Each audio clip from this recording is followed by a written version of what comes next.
خداوند یسوع المسیح ہمارے منجی یشوع مشیخ کے عظیم جلیل اور قدوس نام میں آپ سبوں کی سلامتی ہو۔ نبی کی کہانی پروگرام کے ساتھ ہارون خان آپ کی خدمت میں حاضر ہے، اور ہم خداوند کے زندہ پاک کلام میں سے جرمیہ نبی کے صحیفہ میں سے سیکھ رہے ہیں۔ جرمیہ سیریز اس سلسلے کا آج 54 پروگرام ہے۔ عزیزو، آپ سبوں کی فیڈ بیک کے لیے، خداوند کے کلام کی شنوائی کے لیے، اس میں سیکھنے سمجھنے کی جستجو اور شوق کے لیے میں آپ سبوں کو تہہ دل سے مبارکباد پیش کرتا ہوں، اور شکر گزار ہوں اس بات کے لیے بھی کہ خداوند کے حضور آپ کلام کی بھوک اور پیاس رکھتے ہیں، میرے لیے دعا گو رہتے ہیں۔ میں آپ کی دعاؤں کا، آپ کی فیڈ بیک کے لیے خداوند کے حضور شکریہ ادا کرتا ہوں، اور آپ سبوں کے لیے برکت اور سلامتی کی دعا کرتا ہوں۔ عزیزو، ہم نے گزشتہ پروگرام میں 37 اور 38 چیپٹر آف جرمیہ میں سے سیکھا۔ ان کا ایک خاص تناظر ہے، کانٹیکسٹ ہے کہ کس طرح جرمیہ یعنی بزرگ یرمیہ نبی قید میں پریشانی اور تکلیف میں مبتلا ہیں۔ اس کے ساتھ میں نے آج کل کے خداوند کے ان خادموں کو جو کلام کی سچے طور پر خدمت کرتے ہیں ان کو بھی ریلیٹ کیا۔ یاد رکھیے گا، خادموں کی سچائی کلام کی سچائی کے ساتھ ریلیٹڈ ہے۔ جو کلام کی سچی باتیں ہیں وہی خادموں کی سچائی کا، اچھے اور برے ہونے کا لٹمس ٹیسٹ ہے، وہی کسوٹی ہے۔ وہ صرف خادموں کے لیے نہیں، لیڈران کے لیے نہیں، بلکہ عوام کے لیے بھی ہے، آپ کے اور میرے لیے بھی ہے۔ میں اپنے آپ کو خداوند کے حضور عاجز کرتا ہوں، اس کے دہنے ہاتھ کے نیچے فروتن کرتا ہوں کہ ہم سب مل کر خداوند کے کلام کی سچائی پر قائم رہنے والے ہوں، اس تنگ راستہ میں چلنے اور آگے بڑھنے والے ہوں جو ابدی زندگی کو جاتا ہے۔ یرمیہ نے ایسا ہی کیا، لیکن ہم دیکھتے ہیں کہ of course there is a price to pay. اس کی ایک قیمت ہے جو انہیں چکانا پڑی، اور وہ یہ تھی کہ مختلف لیڈران، مختلف لوگ جو اس کے خاندان کے ساتھ بھی تعلق تھا ان کا، جو اس کے ٹرائب کے بھی تھے، جو اس کی قوم کے بھی تھے، اور جو اس کی قوم کے نہیں بھی تھے، وہ اس کے مخالف ہوئے۔ کیوں؟ کیونکہ یہ ایک فیشن ہے، اس وقت بھی تھا، آج بھی ہے، کہ جو سچائی کی بات ہے اس کے خلاف آپ کو بات کرنے والے، گوسپ کرنے والے زیادہ ملیں گے۔ انفیکٹ جو مذہب کی بات بھی کرتے ہیں وہ بھی مذہب کو اپنے مفادات کے لیے زیادہ استعمال کریں گے، لیکن مذہب کو خداوند کے ساتھ چلنے، اس کے ساتھ اپنے رشتہ کو برقرار رکھنے کے حوالے سے کبھی غور نہیں کریں گے۔ 38 چیپٹر میں ہم نے دیکھا کہ یرمیہ جو قید خانہ کے ایک مزید برے حصہ میں ہے، جیسے جیل کی کیٹیگری سمجھ لیں، خراب ترین کیٹیگری میں ہے، کیچڑ میں ہے، تو وہاں پر ہمیں ایک خوبصورت کیریکٹر نظر آتے ہیں جو عبد ملک کوشی کے نام سے بائبل میں ان کا ذکر ہے۔ خواجہ سرا تھے وہ، لیکن وہ خداوند کے اس بندہ کے لیے جو یرمیہ نام کا ہے، جو ہماری اس سیریز کا مین پروٹیگنسٹ ہے، اس کے حوالے سے اپنے دل میں نرم گوشہ رکھتے ہیں، دلیری کرتے ہیں، ان لوگوں سے خائف نہیں ہوتے جو یرمیہ کے در حقیقت خدا کے کلام کی سچائیوں کے خلاف تھے، بلکہ دلیری سے بادشاہ کے پاس جا کر کہتے ہیں کہ ہمیں یرمیہ کو اس قید میں سے، اس سخت قید میں سے ایکچولی رہائی دینی ہے۔ اور پھر ہم دیکھتے ہیں کہ یہ نیک شخص، یہ نیک خواجہ سرا بادشاہ کے محل سے جاتا ہے اور یرمیہ کو اس بھوک سے، اس قید کی سختی سے رہائی بخشتا ہے۔ وہ یرمیہ کو رسیوں سے، پرانے کپڑوں کی رسیاں بنا کر اسے اس کیچڑ میں سے نکالتا ہے۔ وہ جو پرانا ایک حوض تھا جس کے اندر پانی اور کیچڑ تھا، اس میں یرمیہ بندھے ہوئے تھے، ان کو وہاں سے نکالتا ہے اور قید خانہ کے صحن میں رکھ دیتا ہے ابھی بھی یرمیہ قید خانہ میں ہی، لیکن ایٹ لیسٹ وہ اس کیچ میں سے، اس دلدل میں سے باہر ہے۔ میں نے کل بھی آپ سے ریکویسٹ کی کہ اگر ہم یرمیہ نہیں بن سکتے تو عبد ملک جیسے بننے کی ضرور کوشش کریں۔ وہ جو بے شک ذات کے حوالے سے، اپنی اورینٹیشن کے حوالے سے نہ مرد تھا نہ عورت، لیکن اس نے خداوند کے بندہ کے لیے نرم دل رکھا۔ اور ہمیں دیکھنا ہے کہ جہاں خداوند کے کلام کی سچائیاں بیان کی جا رہی ہیں، کیا ہم ان لوگوں کے ساتھ کھڑے ہو رہے ہیں، یا ہم بھی دنیا کی طرح اپنی روایات، اپنے ڈینومینیشنز میں تو خوش رہنا چاہتے ہیں، لیکن کلام کی سچی باتوں کو سن کر اس پر دوسری طرف منہ کر دیتے ہیں۔ ایسے لوگوں کو بھی جو کلام کی سچی باتوں کو ہم تک پہنچاتے ہیں ان سے قطع تعلق کرنے کی کوشش کرتے ہیں۔ It is a time to self analyse, اپنی ذات کے محاسبہ کی ضرورت ہے۔ ہم اگر 30 چیپٹر میں آگے بڑھیں تو ہمیں پتہ چلے گا کہ جرمیہ جو ابھی قید میں ہی ہیں، صدقیہ پھر ان سے صلاح لینے کی کوشش کرتا ہے۔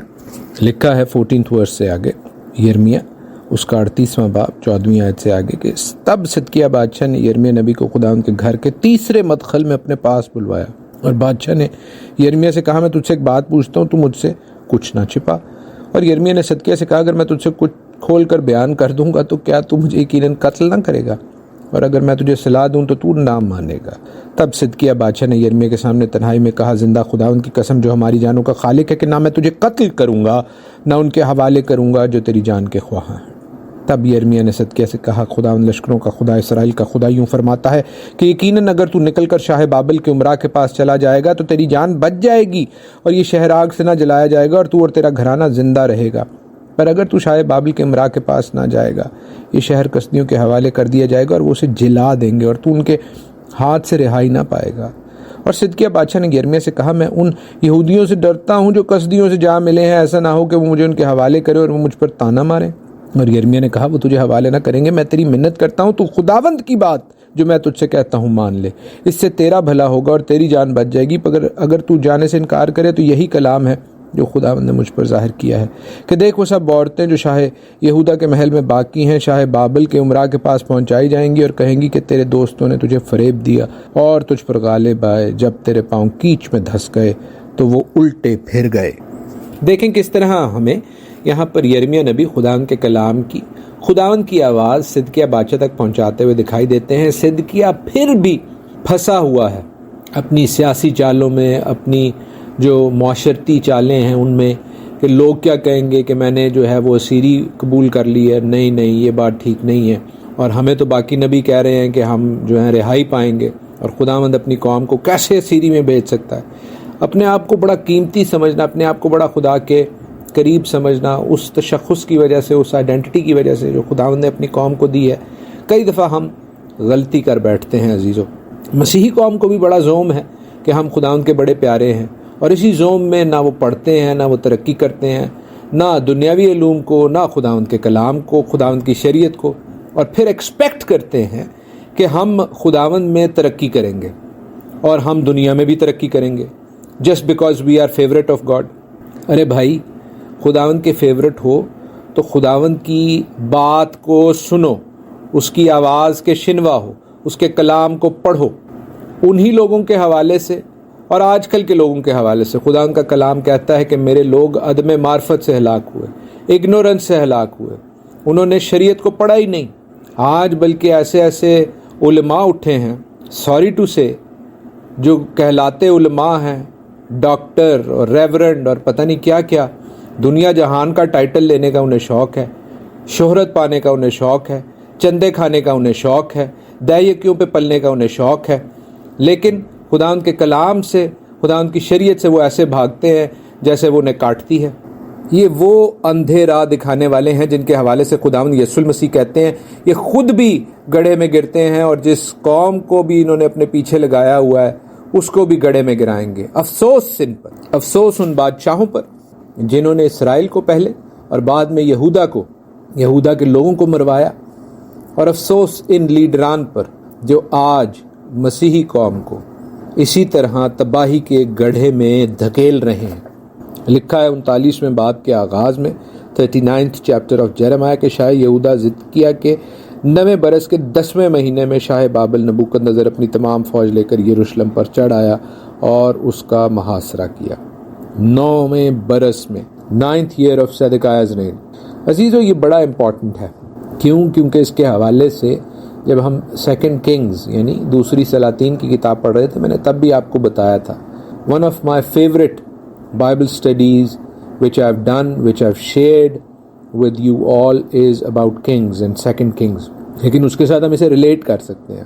تو میرے ساتھ دیکھیے گا سیکنڈ کنگز چیپٹر 25، دوسری سلاطین کی کتاب، راجوں کی کتاب، اور اس کا 25واں باب، اور وہاں پہ ہم دیکھیں گے اس کے حوالے سے کہ یہی ریفرنس وہاں پر بھی لکھا ہوا ہے. So it all sinks in, it all make sense.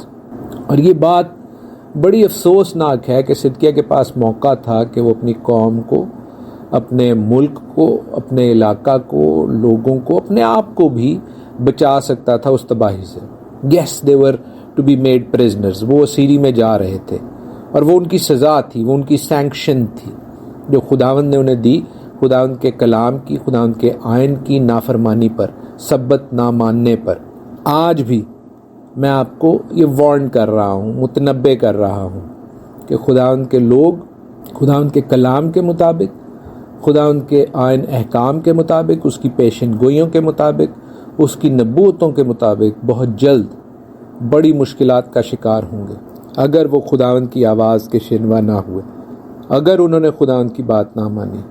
تو جیسا صدیقیہ کا حال ہوا ایسا ہی بہت سے ان مذہبی ٹھیکیداروں کا, لیڈروں کا حال بھی ہوگا. لکھا ہے 2 کنگز چیپٹر 25 میں کہ سلطنت کے 9ویں برس کے 10ویں مہینے کے 10ویں دن یوں ہوا کہ شاہ بابل نبوکدنضر نے اپنی ساری فوج سمیت یروشلم پر چڑھائی کی, اس کے مقابل خیمہ زن ہوا اور انہوں نے اس کے مقابل گردا گرد حصار بنائے. 10th month 10th day 9th year of the reign of صدیقیہ, سیم جیسا ہم نے ابھی یرمیہ کے 38ویں اور 39ویں باب میں پڑھا. عزیزو, بڑا امپورٹنٹ ہے کہ ہم خداوند کی آواز کو سنیں. یہ خداوند کی آواز مان لیتے تو یہ پرابلمز نہ ہوتے, کیونکہ بڑے پرابلمز ہوئے جب یہ اسیری میں رہے, جب یہ بابل پہنچائے گئے. وہاں پر تو جو ان کے ساتھ ہوا سو ہوا, لیکن اس سے پہلے جو یہ محاصرہ ہوا ہے اس میں شہر کے لوگوں کے لیے کوئی خورش باقی نہیں رہی. یہ 2 کنگز میں بھی آپ پڑھ سکتے ہیں اور جیرمیہ کے 39 چیپٹر میں بھی پڑھ سکتے ہیں. 33 بھی ابھی ہم دیکھیں گے, ایکچولی سیکوینس میں 33 بھی آگے انہی کے ساتھ ملتا ہے. تو لکھا ہے کہ شہر پناہ میں رکھنا بھی ہو گیا, دونوں دیواروں کے درمیان جو پھاٹک شاہی باغ کے برابر تھا, سے سب جنگی مرد رات ہی رات کو بھاگ گئے. یعنی ان کی جو فوج تھی وہ بھی بھاگ گئی, رہا بھی کچھ نہیں, یعنی اینا دے پلے بھی ککھ نہیں سی. اور صدیقیہ کے حوالے سے آگے ہم پڑھیں گے تفصیل سے. مختصراً بتاتا چلوں کہ اس کے بیٹوں کو اس کی آنکھوں کے سامنے ذبح کیا گیا تھا اور اس کی آنکھیں نکال لی گئی تھیں. اس کا ایک خاص ریزن ہے, افسوسناک, بہت دکھی بات ہے, لیکن I'll share that with you in the following programs. آنے والے پروگرامز میں آپ کے ساتھ ضرور شیئر کروں گا اس بات کی تفصیلات بھی. ایک خاص بات جو پروگرام کے آخر میں آپ کے ساتھ شیئر کر دینا چاہتا ہوں وہ یہ ہے کہ دیکھیے کس طرح امپورٹنٹلی بتایا جا رہا ہے ان ڈیٹس کو, ان مہینوں کو. اور یاد رکھیے گا, یہ اگر 10واں مہینہ بتایا جا رہا ہے تو یہ کوئی اکتوبر نہیں ہے, کیونکہ جو یہ ورلڈلی کیلنڈر ہے, گریگورین کیلنڈر جسے ہم فالو کرتے ہیں, یہ بائبل کا کیلنڈر نہیں ہے. بائبل کا کیلنڈر ڈیفرنٹ ہے. اور میں پریز کرنا چاہتا ہوں ان دوسری قوموں کو جو ہمارے گردا گرد رہتی ہیں, جیسے سکھ بہن بھائی ہیں, جیسے مسلمان بہن بھائی ہیں, کہ کس طرح وہ اپنے کیلنڈر کو بھی فالو کرتے ہیں. ٹھیک ہے, وہ دنیا میں رہتے ہیں, انہیں جنوری سے دسمبر تک کے کیلنڈر کا بھی پتہ ہے, اس میں جو کچھ ہو رہا ہے اس کا بھی پتہ ہے, لیکن وہ اپنی عیدیں, اپنے تہوار جو ہیں وہ اپنے کیلنڈر کے مطابق گزارتے ہیں. مسیحوں کو پتہ ہی نہیں ہے کہ بائبل کا کیلنڈر کیا ہے, خدا کا کیلنڈر کیا ہے. انہیں ایڈوانس ہونے کا, انہیں اور باتیں کرنے کا اتنا شوق ہے کہ وہ بائبل کے کیلنڈر سے نا واقف ہیں. Most of the people, most of the Christian people. اور یہ افسوس کی بات ہے, اس شرم کا مقام ہے. کسی کو یاد دلاؤ تو وہ کہتے ہیں کہ جناب اس کی ہمیں ضرورت نہیں ہے. بہت امپورٹنٹ ہے. خداوند یسوع المسیح کی پہلی آمد اسی بائبل کے کیلنڈر کے مطابق اور اسی بائبل میں دی گئی پیشن گوئیوں, نبوتوں کے مطابق ہوئی, کیونکہ جو خداوند نے اپنے لیے اوقات مقرر کیے ہیں اسی کے مطابق باتیں ہوتی ہیں. جیسے مثال کے طور پر خداوند جب ابراہیم سے ملنے آتے ہیں تو وہ اسحاق کی پیدائش کے حوالے سے کہتے ہیں وہ مقرر وقت پر ہوگی, وہ معین وقت پر ہوگی, وہ معین وقت جو میں نے طے کیا ہے, جو آپ کے کیلنڈر کا نہیں ہے, میرا کیلنڈر ہے. اسی طرح خداوند یسوع المسیح بھی باپ کی مرضی, باپ کے ٹائمنگ سے آتے ہیں, انسانوں کی ٹائمنگ سے نہیں آتے ہیں, نہ پہلی آمد میں نہ دوسری آمد میں. تو جو لوگ ابھی تک خداوند سے, بائبل سے نا واقف ہیں, وہ بائبل کو پڑھنا شروع کریں, خداوند کے ساتھ اپنے تعلق میں مضبوط ہوں, دعا مانگیں اور سچائیوں کو سیکھیں. ڈرے مت. پادری صاحبان کو نہیں پتہ تو خود سیکھیں, بابو صاحب کو نہیں پتا، ایلڈر صاحب کو نہیں پتا، تو ان پہ ڈپینڈنٹ مت ہوں، ان پہ انحصار نہ کریں. آپ کے پاس بائبل موجود ہے، خود بائبل کو پڑھیں، تحقیق کریں، تفتیش کریں.